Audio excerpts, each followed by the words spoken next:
How do you make life interesting? You figure out how it works. First of all, there are fields that exist in reality that extend beyond relevant proportions. There's more than enough in these fields. Okay, now your body has its own electromagnetic field that can interact with spinning metal. Basically, anything in the cosmic microwave background is going to be magnetized when it gains a spin property, essentially. And your central nervous system is a part of this whole thing. So, now this is going to blow your mind. On the quantum level, the smallest parts that make up your brain are oscillating. And the interesting part is they're oscillating in a series of 3 threes. Each mountain has 3 peaks, and then every 3 mountains, you're going to have alignments based on this algorithmic process, kind of like the Fibonacci sequence. Little subatomic structures that carry that is influenceable by observers, aka you. You know what I mean? And so there's a whole theory that you can manipulate the energy fields that are around you and the different levels of, non-physical existence structures, that can carry information out of this world and back into it, essentially. 5th, 6th, 7th dimensional, hallucinations and beings and stuff.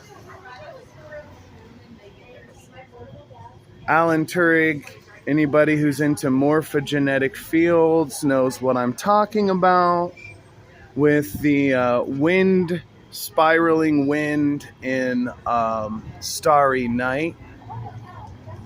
They say that people who have access to these doors beyond light and energy can have esoteric wisdom bestowed upon them. At least if they can come back from the experience with any semblance of what actually happened. You know what I mean?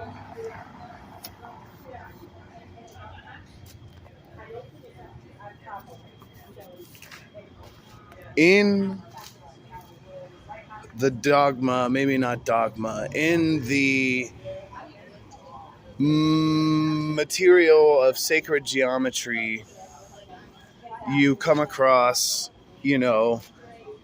patterns that are homogeneous. No, you come across different cultures that have art that is very reminiscent of the geometry that people experience when they're on psychedelics. And so it's a pretty well accepted thought that they have been a part of the human experience for thousands and thousands and thousands of years. And even the people who discovered the double helix shape of the DNA said that they were influenced by psychedelics. People, artists have been saying this. Alex Gray is one of my favorite sacred geometry people. He did some artwork for Tool. And he's a very clear and well-spoken individual who can explain concepts in a simple way. And he doesn't really try to force anyone to believe anything. And there are other reputable people who basically are saying the way to influence your life is to look at these geometrical lattices and grids and colors, and try to wrap your head around the way they're functioning, because what you're doing is you're actually influencing your brain to grow in a way that is based on the quantum laws that bind the entire universe together.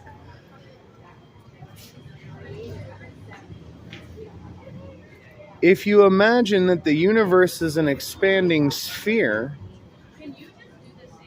and that it's mostly flat on its surface, you then begin to think about things in space in regard to Euclidean geometry. So this is like Platonic solids. But if you think of a system that has no depth or z-axis, it's just left and right and up and down, you're going to have a different set of rules that govern that. And so scientists are like, how do we link the quantum world with the Newtonian world? Well, sacred geometry. We see how the very, very, very flashpoint step of transformation between quarks and qubits and microtubules and oscillations of energy that eventually become, synapses in the brain.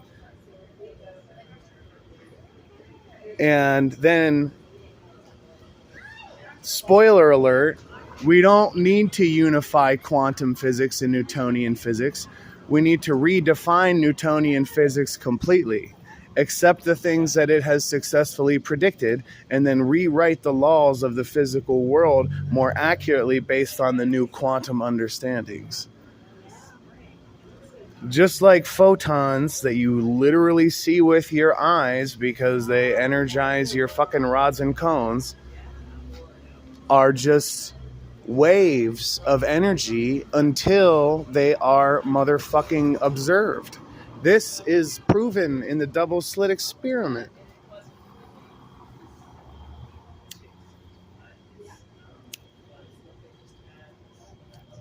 I've heard reputable people say that consciousness exists regardless of life and intelligence, and even things like the sun have a level of consciousness or awareness of their experience in the physical world.